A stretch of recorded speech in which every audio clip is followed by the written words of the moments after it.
एक और बेटी ससुरालियों का शिकार हो गई। एक और बेटी दहेज की भेंट चढ़ गई और एक और बेटी अपने जीवन साथी के बदचलन से तंग आकर भगवान को प्यारी हो गई।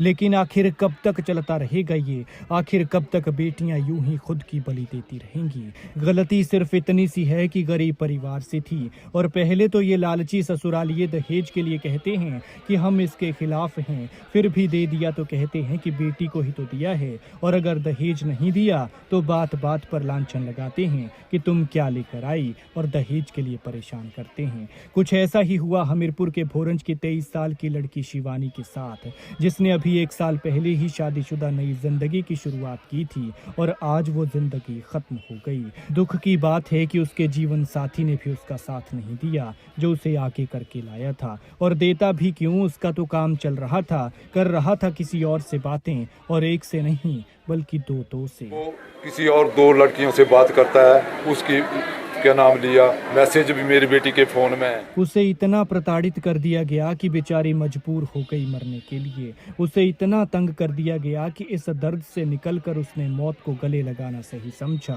कानून की नज़रों में इसे चाहे जो मर्जी कहा जाए, लेकिन ये आत्महत्या नहीं बल्कि हत्या है, क्योंकि कोई भी यूं मरना नहीं चाहता। उसे मजबूर किया गया होगा, और पिता तो कहते हैं कि क्या पता खुद ही उसके मुंह में कुछ डाल दिया हो। खुद ऐसा कदम नहीं उठा सकती है कभी भी, और हो सकता है इन्होंने मिलके उसके मुंह में कुछ डाल दी वो चीज। बीती रात भर पिता से अपनी बेटी की बात हो रही थी। फोन पर भी वो सुन रहे थे कि उनकी बेटी को वो सास ससुर कितना गंदा बोल रहे हैं, जिन्हें वो बेटी अपना माता पिता मानती थी। लेकिन लानत है ऐसे माता पिता पर जो उनकी बेटियों को बेटी मानते हैं और दूसरों की बेटियों को दूसरों के घर का कूड़ा समझते हैं। क्योंकि मेरी बात जो है रात को 10:30 बजे 11 बजे बेटी से भी हुई है।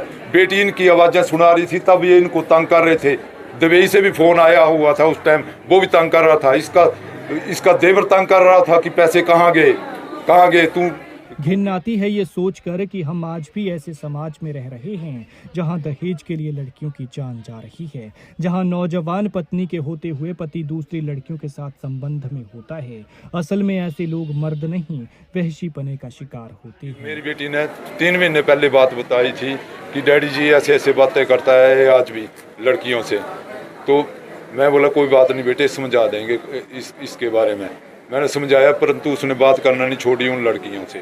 बेटी के दर्द में चूर पिता ने ये तक कह दिया कि तभी बेटी की बॉडी लूंगा जब उसके ससुराल वालों को गिरफ्तार किया जाएगा। सबसे पहले तो वो दुबई वाला जो है उसको हथकड़ी लगना चाहिए, तब मैं डेड बॉडी लेके जाऊंगा, तब डेड बॉडी जलेगी।